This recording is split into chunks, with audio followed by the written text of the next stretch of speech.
Yeah, I will ask President to start the program. I will.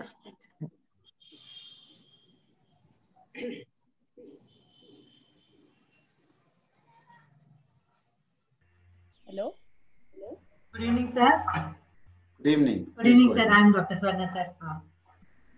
Good evening, sir. Dr. Lakshman, our President, Dr. Veena Bhatt, our Treasurer, Dr. Shobha, and all the members of IMA Bhadravati, and also all those who have logged in.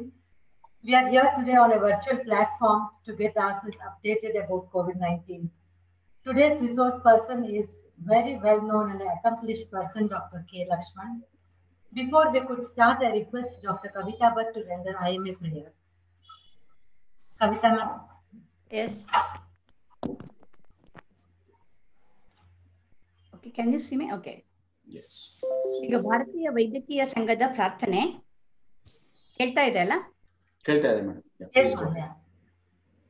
ಎಲ್ಲರೂ ಸಂತೋಷವಾಗಿರಲಿ, ಎಲ್ಲರೂ ಆರೋಗ್ಯವಾಗಿರಲಿ, ಎಲ್ಲರೂ ನೋವಿನಿಂದ ಮುಕ್ತವಾಗಿರಲಿ, ಎಲ್ಲರೂ ದುಃಖದಿಂದ ಮುಕ್ತವಾಗಿರಲಿ, ಎಲ್ಲ ಆಸೆ ಆಮಿಷಗಳನ್ನು ಮೀರಿ ಗುಣಪಡಿಸುವವರು ನಾವಾಗಿರಲಿ. ಧನ್ಯವಾದಗಳು. Thank you, ma'am. Our beloved President, Dr. Veena Bhatt, will welcome the gathering.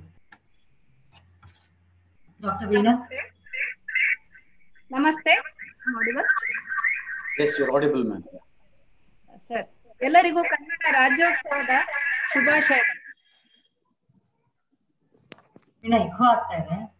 ಶುಭಾಶಯಗಳು. ಇವತ್ತು ನಮ್ಮ ಭಾರತೀಯ ವೈದ್ಯಕೀಯ ಸಂಘ ಭದ್ರಾವತಿ ಶಾಖೆಯಿಂದ ಪ್ರಪ್ರಥಮವಾಗಿ ಆನ್ಲೈನ್ CME COVID-19 ಮತ್ತೆ ಹೆಲ್ತ್ ವರ್ಕರ್ ಮೇಲೆ ಅದು ಯಾವ ರೀತಿಯ ಪರಿಣಾಮವನ್ನ ಬೀಳುತ್ತೆ ಅನ್ನೋದ್ರ ಬಗ್ಗೆ ನಾವು ಒಂದು CME ಆನ್ಲೈನ್ CME ಅನ್ನ ಪ್ರಪ್ರಥಮ ಬಾರಿಗೆ ಹಮ್ಮಿಕೊಂಡಿದ್ದೀವಿ. ಇದಕ್ಕೆ ಒಳ್ಳೆಯ ಒಂದು ಅತ್ಯಂತ ಹಾಗೂ ವೆರಿ ಅಕಾಡೆಮಿಷಿಯನ್ ಮತ್ತೆ ಮಾನವೀಯತೆ ಉಳ್ಳ ಅತ್ಯುತ್ತಮ ಮೆಂಟರ್ ಆದ ಡಾಕ್ಟರ್ ಲಕ್ಷ್ಮಣ್ ಅವರು, ಅಂತಾರಾಷ್ಟ್ರೀಯ ತಜ್ಞರಾದ ಡಾಕ್ಟರ್ ಲಕ್ಷ್ಮಣ್ ಅವರು ನಮಗೆ ದೊರೆತಿದ್ದು ನಮ್ಮ ಸದೈವ ಸೊ ನಮ್ಮ ಎಲ್ಲ ವೈದ್ಯಕೀಯ ಸಂಘದ ಪರವಾಗಿ ಪರವಾಗಿ ಹಾಗೂ ಸದಸ್ಯರ ಪರವಾಗಿ ನಿಮ್ಮನ್ನ ನಾನು ಪೂರ್ವಕವಾಗಿ ಸ್ವಾಗತಿಸುತ್ತೇನೆ. Thank you, Dr. Veena. I request Dr. Ramakrishna to formally introduce today's speaker, Dr. Lakshman.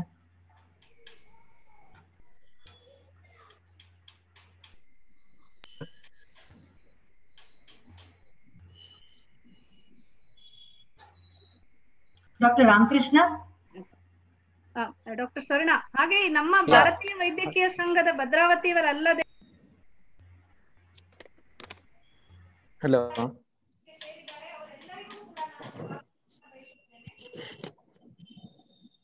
I request Dr. Ramakrishna to formally introduce today's speaker. Thank you. Yeah, good evening, everyone. I am very happy to introduce to all of you my friend and my guru, Dr. Lakshman K. It was my sheer luck that I met him about 2 decades back. Though he was not my teacher during my MBBS days or MS days, I consider him as my guru because he has taught me several things, several surgical skills as well as non-surgical skills. And he is my main inspiration for academic works. And he is a great academician, teacher par excellence, very friendly guide. And you will be surprised to hear that he is also a great trekker. He graduated from prestigious Bangalore Medical College in 1976, and he went to UK to get trained in surgery and obtained double FRCS, London as well as Edinburgh. Later, he went to USA, worked at Harvard for about 1 year, then returned to Bangalore. And since then, he has been practicing as a private consultant surgeon there. His special interest is surgical gastroenterology. And his surgical knowledge is ultimate, like a walking encyclopedia, or what I can say, like Google. You ask, if you have any surgical problem, just make a call to him. You'll get answer even faster than Google, along with some evidence from the literature too. He's an excellent academician. He started DNB surgery at Sagar Hospital in 2007, and since then he has trained a lot of surgeons. He has been DNB and MRCS examiner also. He has established a digital library and surgical skill center at Bangalore Medical College, which are of very great help to all the students there. He has written many books, and also he has contributed to several chapters in some of the books and published a lot of original articles in various indexed journals. He is an associate editor of our national journal, that is Indian Journal of Surgery. His technical knowledge is something amazing. He almost single-handedly conducted our first state-level virtual conference, that is KCASI MidCon, recently, and there was not even a single hitch out of 3 days conference. That is something amazing, which is really great. And he did not take any IT professional for this conference. I think the best way to introduce him to this august audience is that I will ask him to or request him to speak to you, and you will know how he is a great man and how he can speak well. Thank you. Over to you, sir. Thank you, Dr. Ramakrishna. This was indeed a very brief introduction of such a great personality. In spite of his commendable achievement, Sir is a very simple and down-to-earth person. In short, greatness of this man lies in his simplicity. Over to you, sir, Dr. Lakshman. Thank you. Thank you very much, ladies and gentlemen. Dr. Ramakrishna, for your kind words. President, Madam, for your warm welcome, and the Secretary and all the office bearers for giving me this opportunity. Some time ago, a couple of months ago, I had a similar talk, and it was entitled COVID-19 and the Surgeon. And because I was addressing a wider audience, I have modified the talk a little bit. The essential groundwork is the same, but I have modified it so that I can expand it and include a wider audience, and I've called it the COVID-19 and the health worker. I will give you a very practical and a very evidence-based kind of information about where we stand as of today.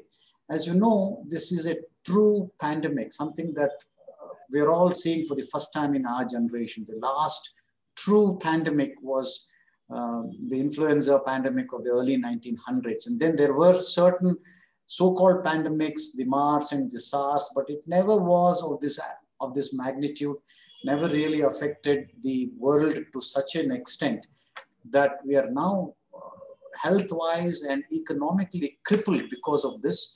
And this picture, which is quite a recent picture, tells you the real hotspots of Europe, the United States, and some parts of China, which is very limited, and they've come out of it almost. And India is somewhere in between. I must say that if one has to make a general statement about the status of India as far as COVID is concerned, that we're not doing too badly. It could have been much worse than what it has been. What is more interesting is the way the world has reacted to this pandemic. Of course, it was a new experience. None of us knew what we faced. And across the world, irrespective of the socio-economic or educational status of a population in general, people have reacted with panic and with great irrationality. I may say that very openly. And when facts are being thrown at people, it is being reflected away as shown in this cartoon. Belief has taken over. And this belief has cut across, as I said, socio-economic, educational, and political affiliations. Everything has become political. Everything has become some kind of a blame game between various organizations. And that, in fact, has made our life more difficult. I can easily say that. And it has, in the face of an economic hardship because of lockdowns and inadequate commercial activity, we are now overburdened with healthcare costs. And I'm going to put it across to you in the next few slides. These healthcare costs are completely unwarranted. They're just not required. The fact of the matter is that 40% of all COVID patients, COVID-infected people, are asymptomatic. It has huge social implications, because you may be talking to somebody who is COVID positive and you never know, and he doesn't know. So this really means that we need to take some tremendous precautions, be very careful about how we hold ourselves in society. And that will be the basis of several of the steps that I'm going to explain later. The large majority is like a simple flu, nothing beyond that. It's also important that from the beginning in January, February of this year to the present status, a lot more symptoms have come to define COVID. We were told first that they'll be hypoxic, they'll have low oxygen saturation, they'll be very fatigued, they'll be short of breath, they'll have cough, and they'll have fever. They may have myalgia. This was the beginning set of symptoms. Now we have gone on to a state of what is called happy hypoxia. Patient is okay, he's not breathless, but if you put a pulse oximeter on him, he'll have a saturation of 80, 85, 90 max. That is a problem. So you can't diagnose them unless you actually put a pulse oximeter on them. They may have loss of taste, loss of sense of smell. They may get abdominal discomfort. They may have diarrhea. So a lot more symptoms other than what we started with now define the COVID syndrome, if you want to call it that. But a lot of them are completely harmless. It doesn't really affect you more than a bit of a flu. 13 to 15% are moderately severe. They may need hospitalization, but really only a very small percentage die. But the numbers can be large and sometimes alarming because we are a very big population. I give that very openly, it's true. And the only people who need to be particularly careful are the senior citizens, because their mortality is 5 to 8 times higher than that of a younger person. But that doesn't indicate that younger persons are immune to mortality. There are a lot of young people who have died, but as statistics stand, the mortality among the young is about 1/5 the mortality of the elderly when they're afflicted with COVID.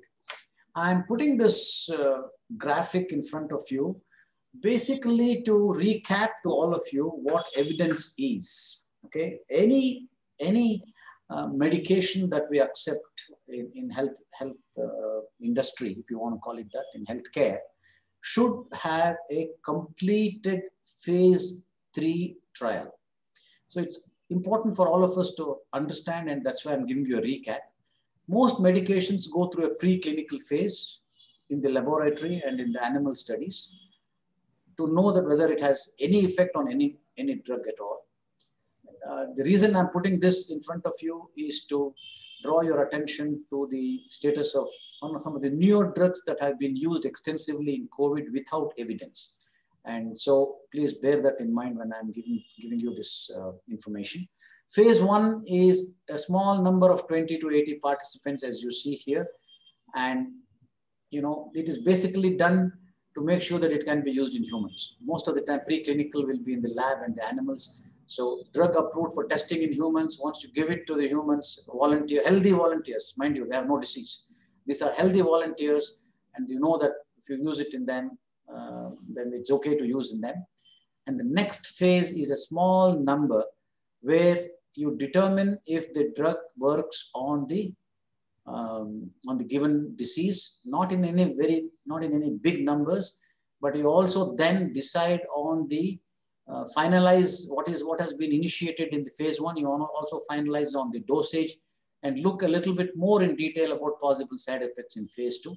And if it is okay to use it in 100 to 300 patients approximately, you then go to phase 3.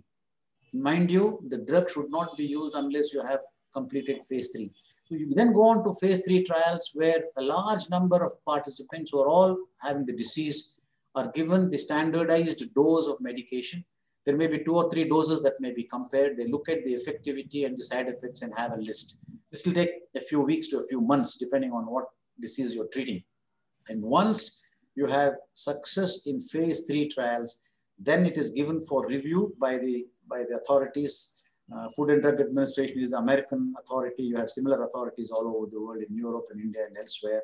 And once it is confirmed for practical clinical use, it is released into the market and the drug is approved, and only then you should use it. And phase 4 is the post-marketing surveillance, as they call it, where they look at large numbers of people and then report if there is any side effects, and you can end up with some disasters even after all all these phases, you can have disasters. And the classic example is thalidomide, which was used for vomiting in pregnancy. And they ended up, in spite of going through all this, they ended up with a lot of congenital abnormalities. So remember, completed phase 3 trials have to be seen. The results of these trials have to be seen before you use it clinically. Now, what has happened in COVID, I come to the subject proper, is that these were flouted in many ways. However they flouted, they never bothered about completion of phase 3. And they also fast-tracked because of the pandemic, because everybody was in a panic. They fast-tracked the process.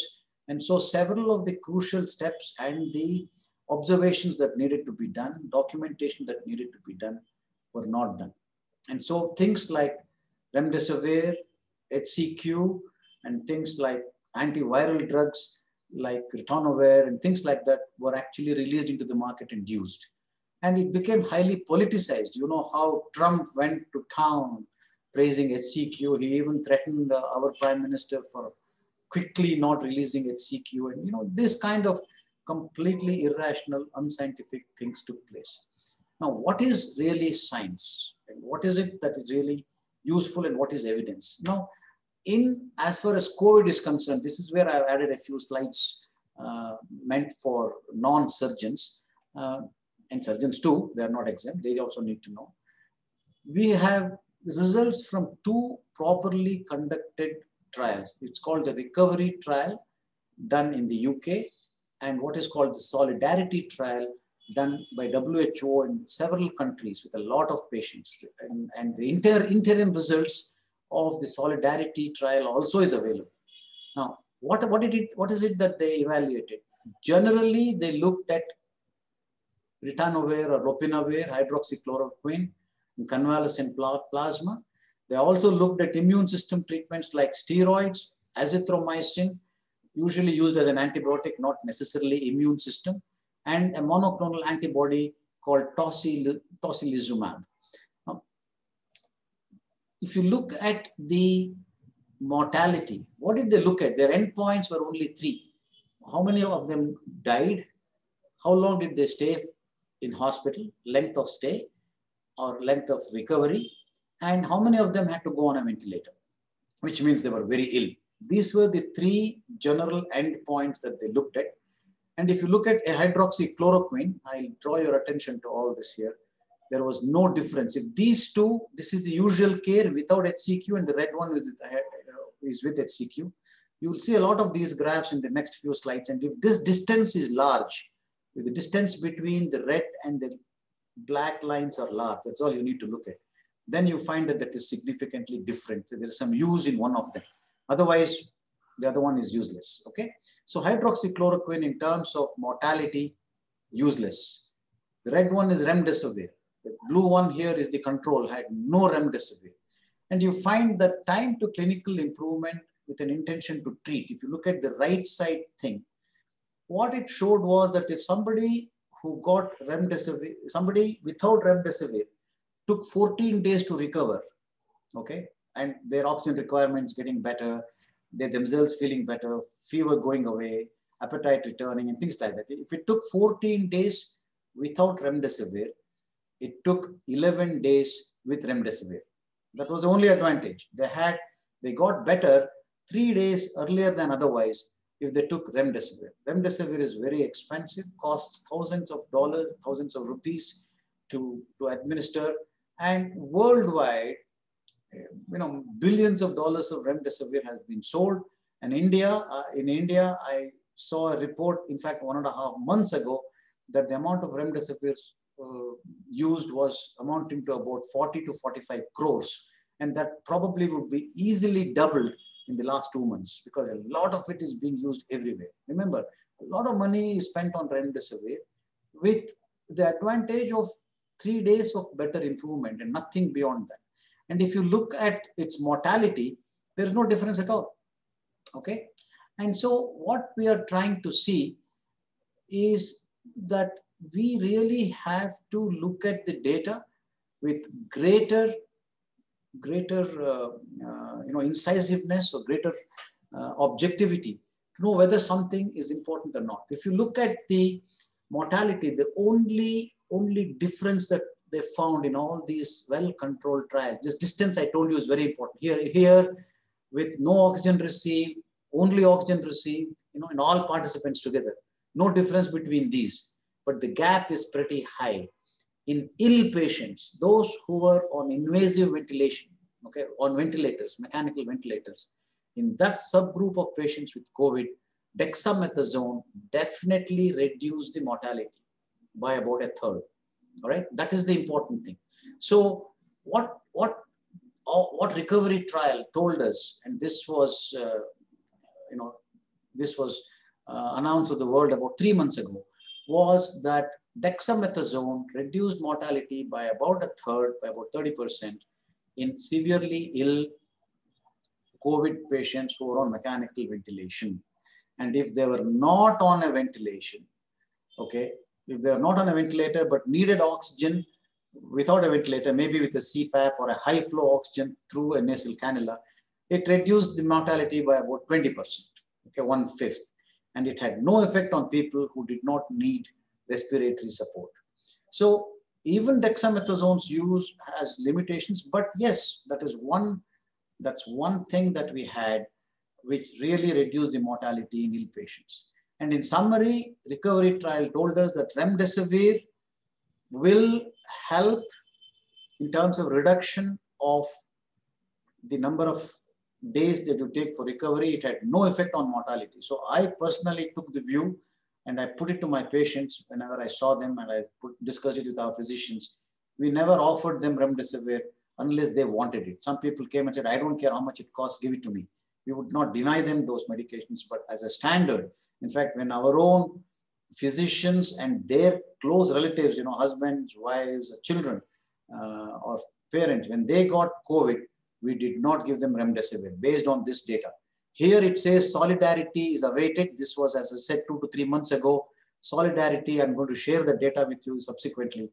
Solidarity proved recovery's conclusion that remdesivir has no effect on mortality of patients. So in fact, they say don't use anything other than steroids. All right. Similarly, hydroxychloroquine, lopinavir, and tocilizumab. And this again, at that point in time, said awaited, and most of these things, particularly convalescent plasma and monoclonal antibodies, other than the tocilizumab, none of them has shown any effect on the mortality of COVID.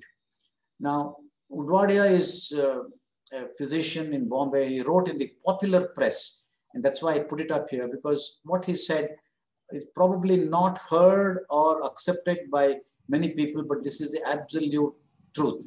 He ended up saying, as with other bad habits during a pandemic, now is a good time to break it once and for all. So basically, he said that it is said that physicians in India have always felt compelled to prescribe medications to their patients because patients expect it. And many of us have done it, and there is no reason for it. And he calls it a bad habit. And he very clearly said that don't give it. But of course, if the patients demand it, you cannot do anything about it. But it is our duty to tell them that all scientific data suggests that none of these drugs has any positive effect on the mortality from COVID-19. And dexamethasone is something that you have to use. I have not given you data here, but it is also known that hypercoagulability and clotting in some of the capillaries in the lungs is one of the basic pathologies of COVID-19. And so they put up their D-dimers.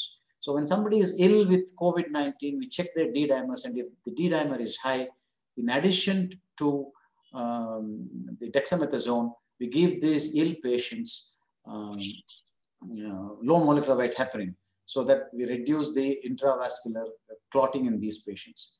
I come to the Solidarity trial, which, as I said, confirmed the reports from the recovery trial.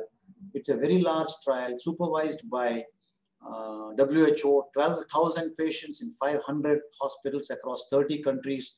And India actively participated in it. There were several centers in India who participated in it. Interim results were given out on 15th October. Okay, this is not the final one. It's an ongoing study, but very significant course analysis and interim results were released on 15th of October. So there is absolutely no role for any of these things. As I told you, they also measured mortality, effect of medication on mortality, the need for ventilation and hospital stay. And they've shown that none of these things, remdesivir, HCQ, ritonavir, or interferon, had any positive effect on these parameters that they studied. Solidarity has not looked at plasma, immune plasma, but ICMR in one of its trials released its data recently and said that there's no place for convalescent plasma in the treatment of COVID. So all I can say is that so far, only corticosteroids have been proved to be of use in ill patients, not the slightly symptomatic or the non-hypoxic patients. And even though I have not given you data here, there is data that exists to say that low molecular weight heparins are used in people who may show a high D-dimer. And this is the treatment part of it. And I would like to stop here for a bit, take questions and comments from the audience, and then we'll go to the next section, which talks about the spread and what we can do about it.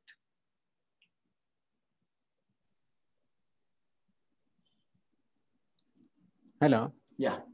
So if you can tell me what is in the chat, sir. Yeah. Yeah, in chat box, there is a question. Yeah. Was there a change in the sensitivity of remdesivir initially acting well, and later it was proved it is not acting? Yeah. Something like that. Any data is there on that? Nothing at all, sir. Nothing at all. See, remdesivir is put out by a company called Gilead, and they are very powerful. Obviously, they have high contacts in the US FDA and various other governmental organizations.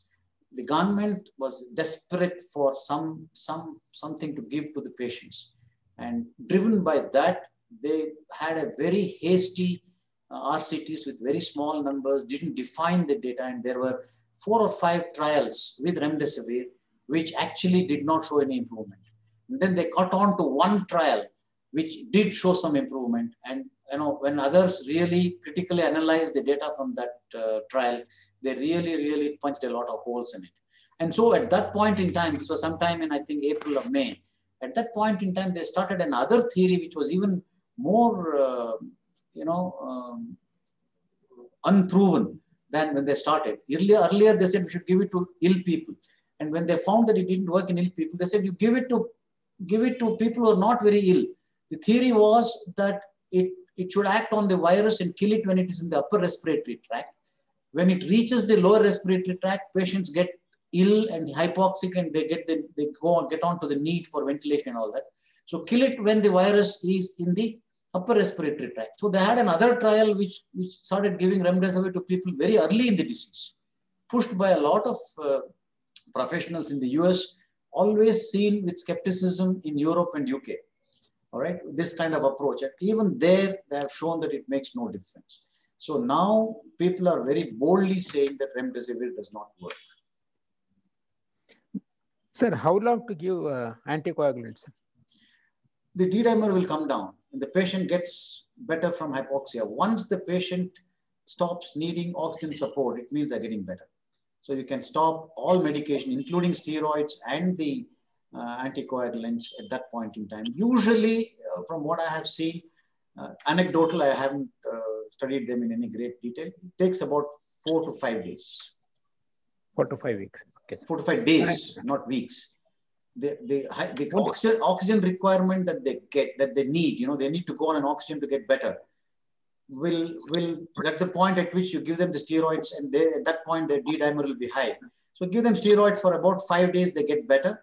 And if necessary, if some people don't get better, you can continue it for another 5 days and make sure that they're covered until the time they become less dependent on oxygen.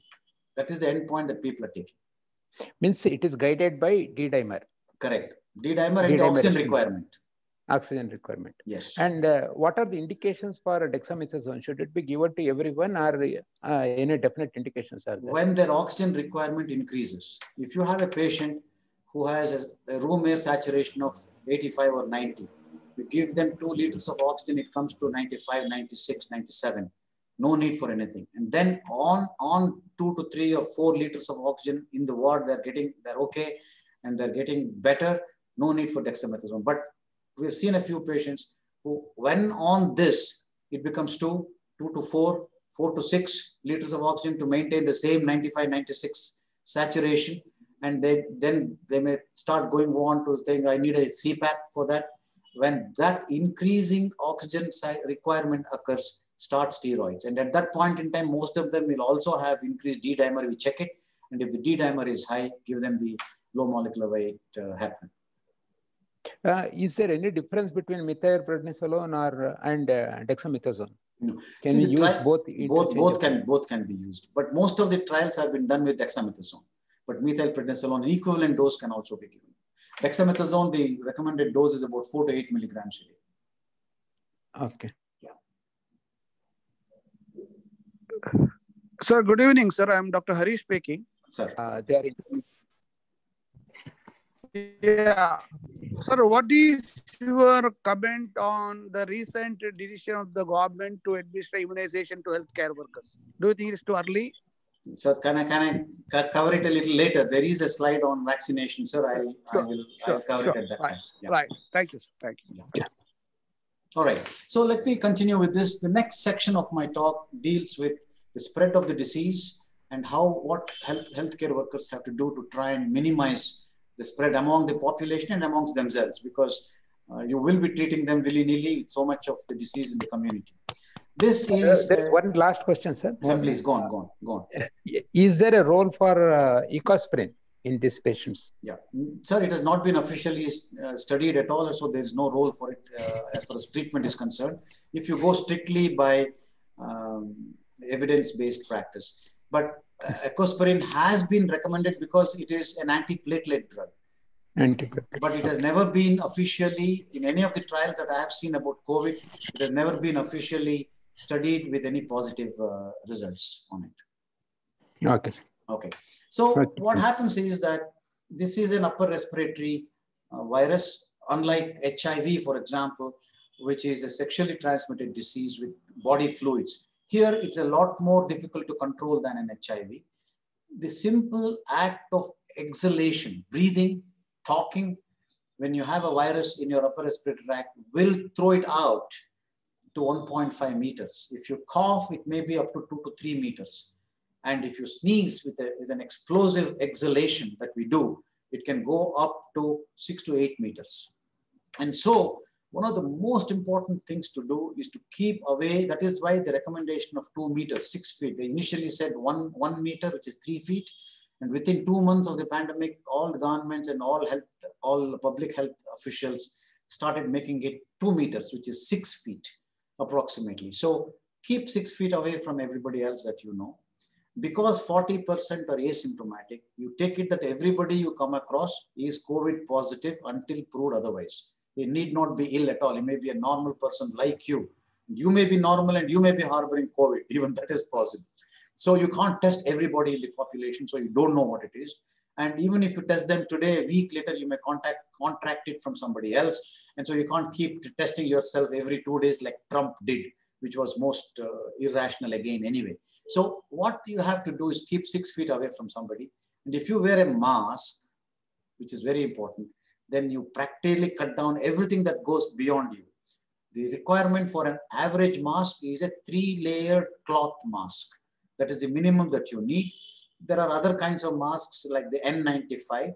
And then the next level is respirators. That gives you even greater protection, because then you have filters which filter out all these viruses, and there are specifications for that. The important thing is when you wear a mask, a 3-layer mask, you are protecting your neighbor. You may not protect yourself, because the 3-layer cloth mask does not filter out the viruses. So if somebody is coughing in your face, even if you have a mask, unless it is an N95 mask, you are at risk. And so the important thing for all of us to remember is you wear a mask to protect your neighbor. And so when you're in a group, which you should not be at all if possible, but if you're forced to be in a group for whatever reason, you insist that the other person also wear a mask. If he comes without a mask, you're at risk even if you're wearing a mask. So everybody must be wearing a mask if you are in a group, and there shouldn't be a group at all if you can help it. Now, the next thing is distancing. We have understood that. The next recommended thing is don't touch your face and mouth. That is the rationale. All the virus will be there, and if you sneeze, if you scratch your nose or wipe your mouth with a bare hand, then there's a problem. So always use a tissue to do these things and throw out the tissue in a protected environment. That is a very difficult task. And so the next best thing is that even if you accidentally touched your nose or mouth, go wash your hands as much as you can. And in fact, the most effective of all these things, that's why these are all proven to be true. There have been epidemiological studies which have proven that all these are very useful. The best thing, of course, is isolation. I need to say a few things about isolation. We had a lockdown and we had an economic disaster. It is understood that if COVID didn't kill us, our inability to earn money and inability to eat food would have killed us. There's no doubt about it. And so it is right that we had a very short period of lockdown, and then because of economic activity, we had to restart. Now, when you restart, obviously there will be a surge, and we did notice that there was a surge in all the populations across the world. But where does isolation come? Apart from isolating yourself, if you can, if you're a youngster who doesn't need to earn money, you're a very lucky man, you don't want to go to work, you can work from home like the IT company. Many people can't do that. But what is important is that the vulnerable population in a society has to be protected. So the standard recommendation is that the elderly people with comorbidity, follow reverse quarantine. Let the people go to the market and do their shopping with a mask. You may not be safe in a crowd. Don't go in a public transport, even if it is open. That I'm talking about the post-lockdown days.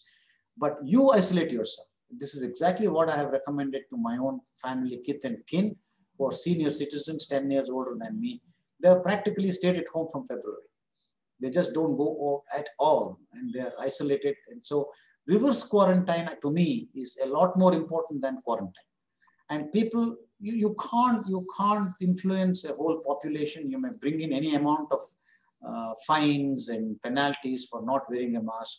You can't ensure that there is never a crowd.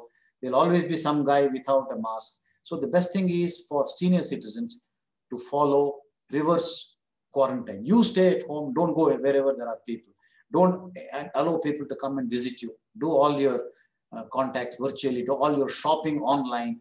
And if you have home help, get somebody to do the shopping and things like that for you. That works well. And that is something which if people can afford to do, they should do. The next few slides, I'm talking about the surgeon. And there are 3 levels of protection that healthcare workers can take. Surgeons who operate on COVID positive patients, they have to take the highest level, but every healthcare worker, in my view, must take level 1 protection. So I'll tell you practical tips about what these levels are. Now, if you just look at a COVID patient, there is a surgeon's perspective and a patient's perspective. Risks of surgery are 3 to 5 times higher in a patient with COVID positivity. There's a higher mortality because of their respiratory vulnerability. So if you can postpone an operation, by all means do it. If you can't postpone an operation at all, do something which is less than an operation. So I've had many instances where I have conservatively managed appendicitis patients, conservatively managed biliary colic, and when we have found that the patient has had an empyema, when it's toxic and ill, we have done a percutaneous ultrasound-guided cholecystostomy, drained the gallbladder, and we have done the cholecystectomy 2 to 3 months later. So that kind of things, I won't go into the details of what are the other things we can do with surgery. But what is important is that we must educate and emotionally support the family for the patient, and that education is something which all of us healthcare workers must undertake. For a surgeon, it's a different issue. See, we have as leaders of a team of people, surgeons must then look at the medical and the nursing and the support staff. And, if you just completely stop operating, which some of us did, at the height of there is the health of the hospital also. Will the hospital survive? Can they pay the staff? Where do they get the money in a private practice to get this? So there are many, many issues, but I won't go into those. But if you look at any hospital being ready to take on COVID patients, then you must have these three things: screening, a holding area, and a separate area for COVID and non-COVID people. And that is something we need to have. And so physically, your nursing home or your small hospital, this may not be a problem in a big hospital with several entrances and several wings. You can always separate them. But the average hospital in an Indian healthcare setup is a small hospital, a small nursing home. And I work from one of the smaller hospitals in Bangalore, for example, having stopped working in corporate setup for about 6 years ago. So please understand that we managed to do it quite well in our own hospital. And I'm going to share with you the things that we did to separate COVID and non-COVID. We first of all brought entry restrictions. So only patients were allowed in. Relatives would not come in. If we had to discuss something with the relatives, we would do it on the phone. They would be outside the hospital. Or they may even be at home or sitting in a car outside. We always took a history about possibility of exposure to COVID and otherwise fever and cough. If they had these, they went to another area called the holding area. Only when they were completely asymptomatic COVID-wise, but had pure abdominal pain or leg ulcer or something else like that, or a hernia or something like that, they would come to our regular outpatients. And there was a separate floor. We had 2 floors of wards. One floor was reserved for COVID patients and another floor was reserved for non-COVID patients. Every one of us, this is me getting my temperature checked. It's happening even today. It happened from the end of January. We were doing this.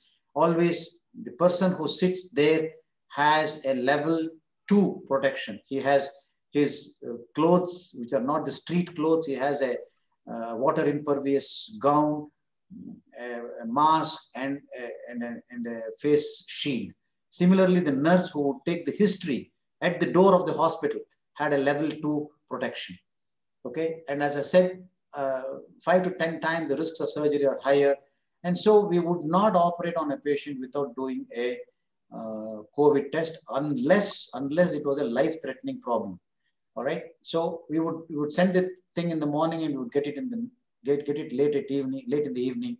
And until such time they would be in a holding area, we would always have temporizing measures. But if we had somebody who had a life-threatening issue, we did have 4 or 5 such cases. We presumed that they were COVID positive and took full-scale level 3 protection when we operated.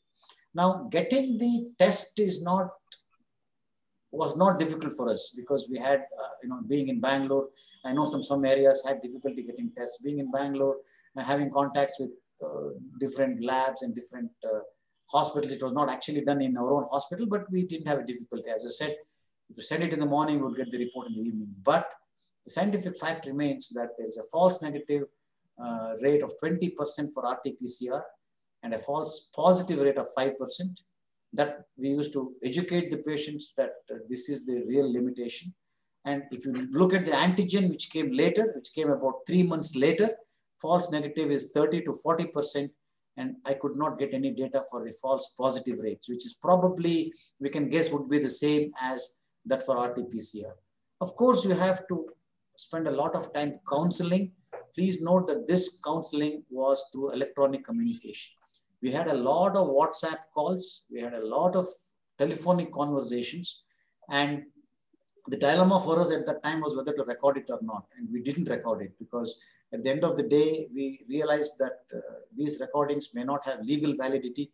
And so we did our best just to talk to them and explain why we are doing it on the phone or through a WhatsApp. And so far, we have had no issues with it. But family and emotional issues are a huge problem because everybody is in a panic. Next comes the financial issues. The burden, the hospital already is reeling because our cold case or our operating case load came down by 75%. For about 3 to 4 months, we were doing 25% of our work. It has recovered in the last 2 months or 2.5 months. We're now doing 60% of our normal work because more and more people are coming and getting operated. But the burden for COVID, the kind of education that we have to give and time to be spent on the staff, we had to keep them in hospital and provide them food because they were in the hospital. Huge burden of disposables. the manufacturers of disposables went to town with asking for astronomical rates when they knew that the demand was high.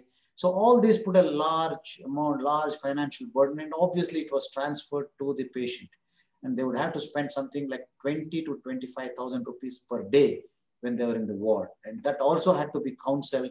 And we tried to, in our hospital, they were good enough not to make money from this, and so they were happy to waive off some charges and just to make sure that they remained afloat.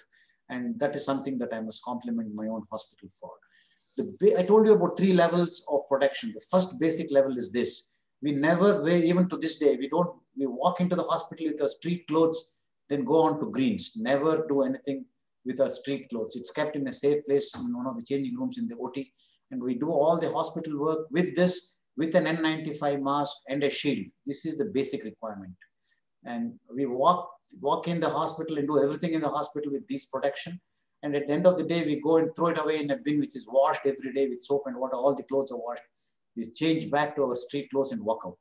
That's the basic one. The intermediate step is beyond this changing to greens. You have a water impervious gown and gloves in addition to that. And the full PPE, and even today, I'm doing my outpatients like this because we still haven't found such huge drops in the numbers. We still don't know who is positive and who is not positive. So any patient whose COVID negativity is not known, which means any patient walking into the hospital, he may sit there with me, but I am sitting some distance from him. It's about 5 feet, it's not 6 feet. And I have a full PPE. I have this gown, and this is washed and changed every day. And we use the N95 mask for about 4 or 5 days and then throw it out and change it again. The visor, the hood, the works. The only people we see in the hospital with the basic protection are inpatients who I know are COVID negative. I take the risk that 20% can be false negative, but I take that risk because we would have generally felt that they're asymptomatic and that therefore a surgical problem. All right. And our endoscopy is an outpatient procedure. We do it with full PPE all the time. And when we go to the operation theater, even for COVID negative patients, we take the extra precaution of having a respirator. These respirators are not very expensive. It comes for about 3,000 rupees. Those filters will filter the bacteria, the viruses better than the N95 mask. And so the whole team, myself, my anesthetist, my assistants, and we all wear it when we operate.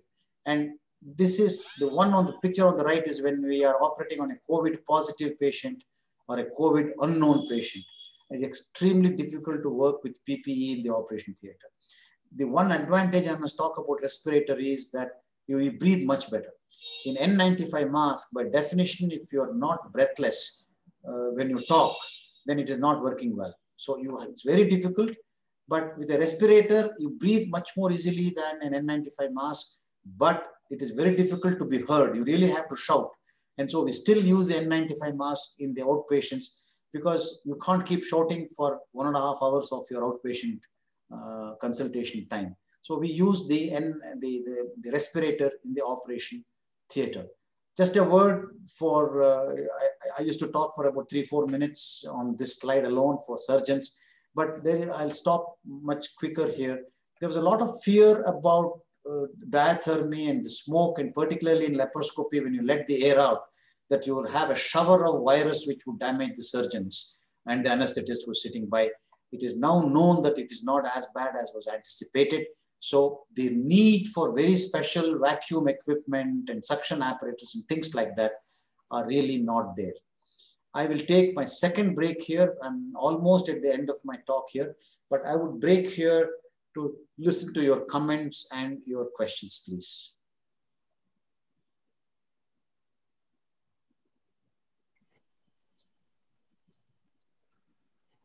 So there is one question in the chat box. Yeah. The different mortality in different age group, maybe is it because of comorbidities? Very true. Very true.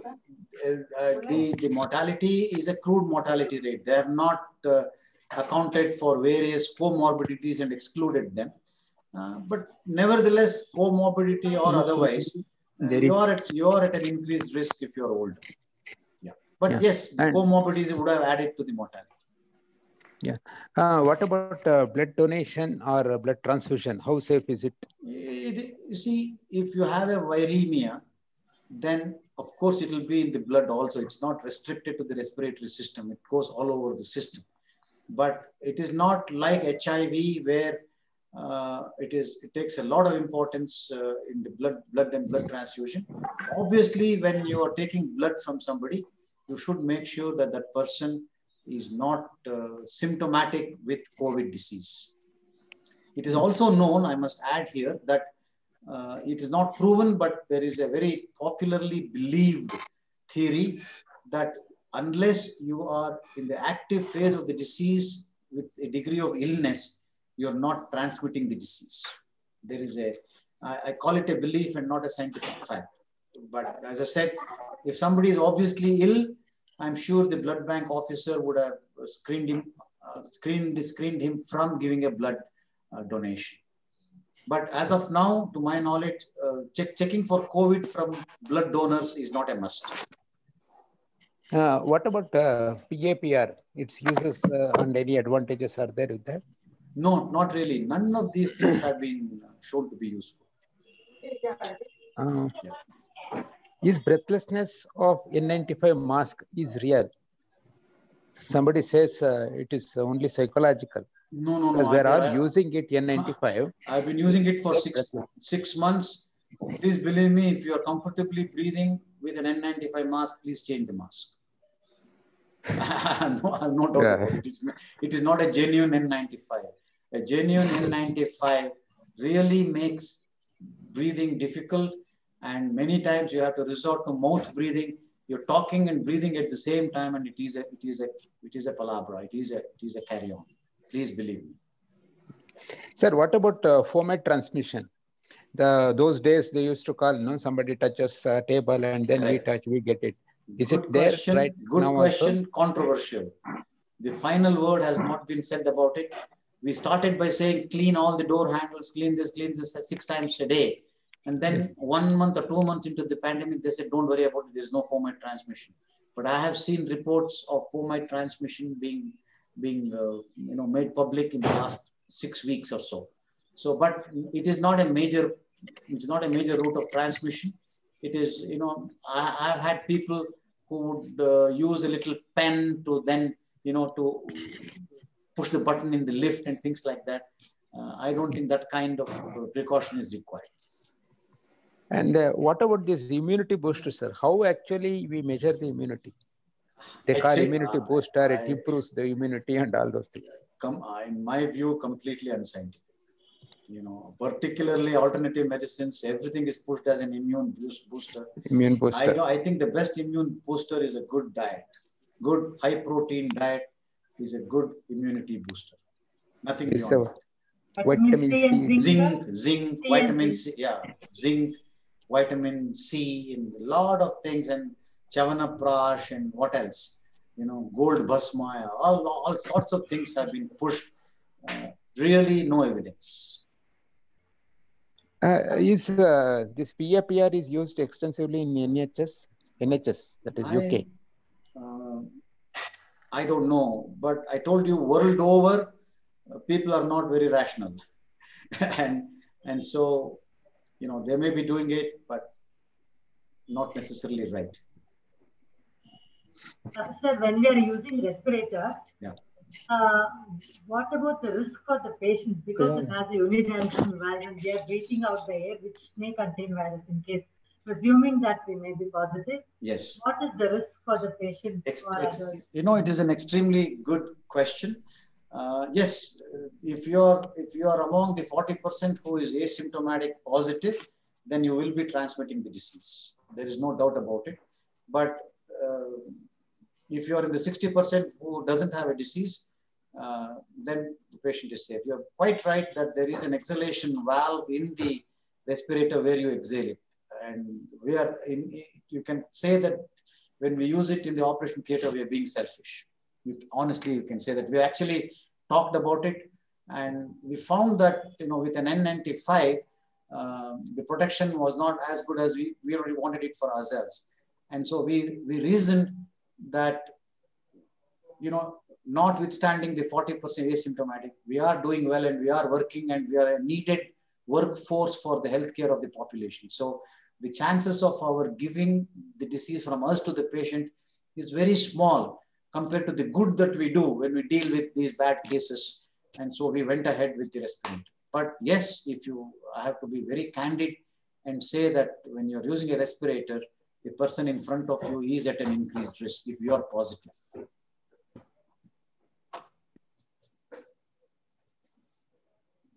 Yes, sir, that's it. Do you think fear affects the prognosis? Yes, there are some psychological studies which show that anxiety actually reduces your immunity. It is described. Anxiety and depression are both known to reduce immunity. And so to that extent, yes, it may have a negative effect. Sir, can I ask, can I come in? Please, sir. Sir, today only the COVID India organization's guidelines, they still take the name of remdesivir and tocilizumab, saying that increasing oxygen requirements and when the inflammatory markers are on the rise, still we can consider remdesivir and tocilizumab. What is your say on that, sir? Sir, the government agencies will take time to change their recommendations. In fact, even now they're pushing HCQ. Even that has not been officially withdrawn. And there was a representation to the government which said, you guys participated, to the health secretary. There was a representation, and they asked him, you guys participated in the solidarity trial. The trial says these are useless. How can you justify keeping these medications on your list yet? So his reply was that, yes, we are looking into the data and we will get back to you. So it may take a few weeks before they can actually decide. Please remember, there are a huge number of very influential clinicians who don't believe the recovery and the solidarity data. Please understand. But initially, I still feel some of the patients were saved by these drugs. Don't you agree, sir? No, I honestly don't agree, because this is the kind of, you know, where is the proof? When we're all going by anecdotal experience. One of our relatives got better with remdesivir. We don't know. He might have gotten better even without remdesivir. CT changes were reversed after giving injection and all those things, sir. Sorry? CT changes.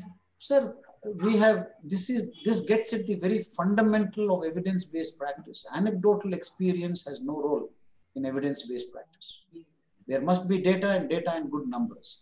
So CT changes might have gotten better even without the remdesivir, sir. It might have been the natural course of the disease.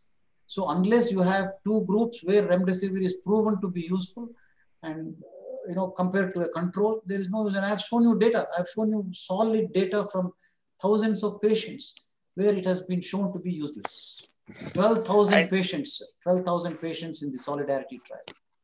And now they are telling it is slowly, it is not, spread is not much seen in unhygienic countries like India. Correct. What is your opinion? Again, on that? It is an opinion, and, you know, my opinion really shouldn't have much value if I'm evidence-based, which I am. But the theory is that the immunity generally is better in people where, in countries where the hygiene levels are low. And that is true. We have seen it with all viral diseases. You know, we run around, eat outside, do whatever we want. We don't get GI infections. Whereas you find a friend or a relative visiting you from America, in spite of running around with this bottled water, you know, so-called sterile water, they end up with GI disturbance. You know, the similar thing must be applicable to your immunity, general immunity, and it should apply to COVID also. In that sense, yes, the unhygienic conditions make us a little more sturdy in terms of immunity. Thank you, sir. Thank you. And then what about this BCG vaccination and immunity? Yeah, even that is not. So many things have been talked about in the area of COVID because of the enormity of the disease. None of them has been proven. And so we really need to, we can examine everything. As a clinician, the view that I have taken is, yes, I will not discount anything, but show me data before I use it. And many times I have failed because my own colleagues in my own hospital, my own friends, good friends, and my own patients, they may trust me as much as anybody else, but they say, sir, you ಹೇಳ್ತೀರಾ, I have heard you say this, but in this instance, please give it. If they say that, I won't say I won't give you and I won't treat you. I will document it in my paper, in my case notes, and then give it to them. That has been my practice. Yeah. All right. So we will go to the very last section of my talk, and this is about vaccines. I won't spend a lot of time. I have been talking, having discussions and all that for about 50 minutes now. The kind of noise that is going on in the world about the vaccines is unjustified.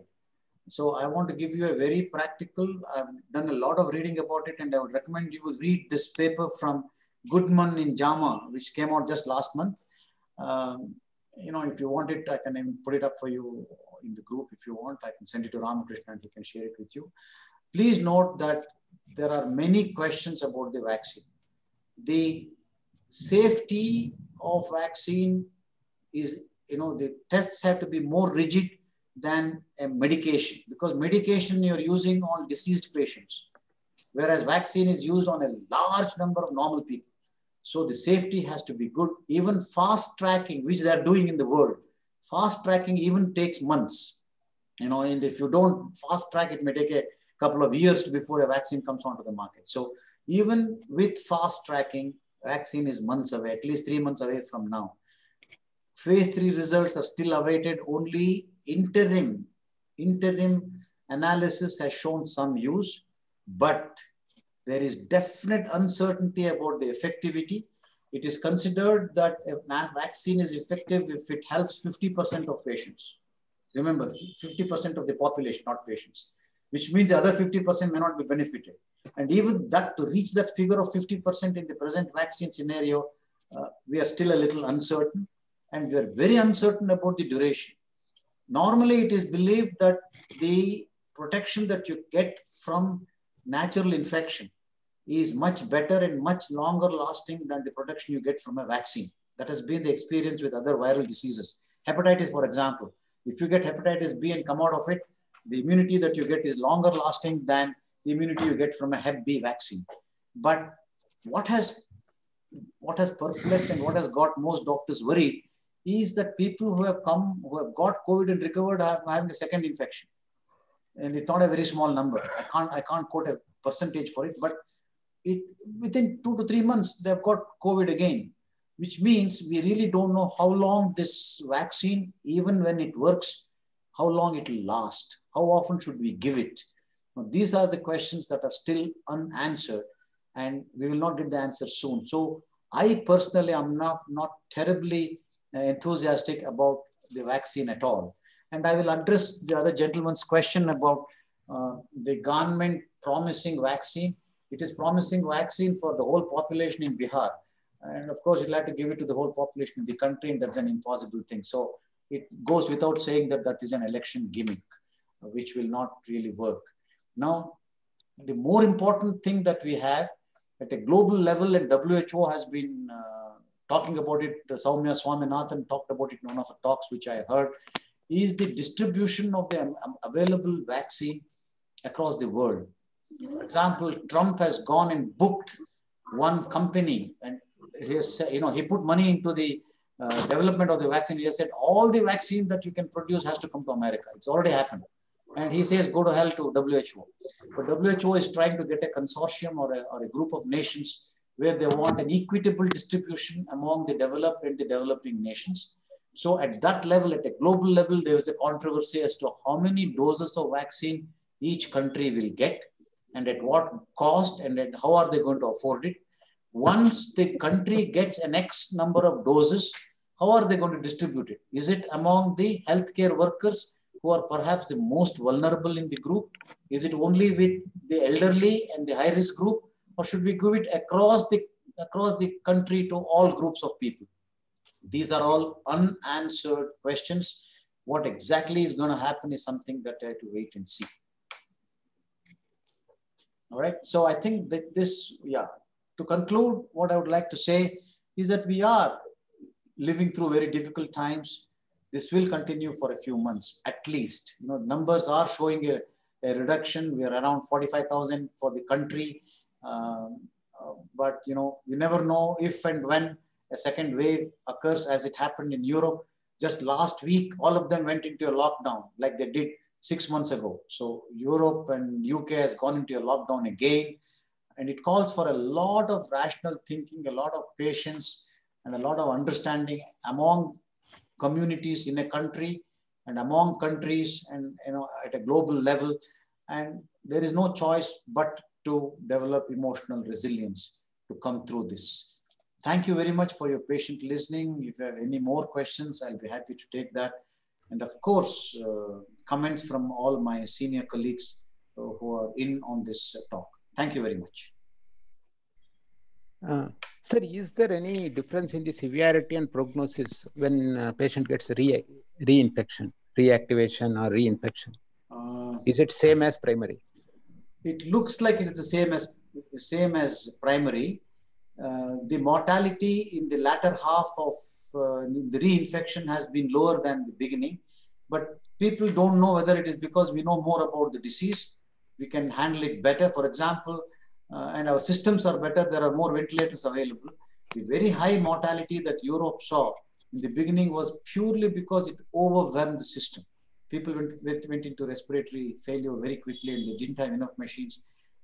Very importantly, they didn't know about the role of steroids. They didn't know about the so-called storm that people had. You know, people had this, what is that storm called? It went by...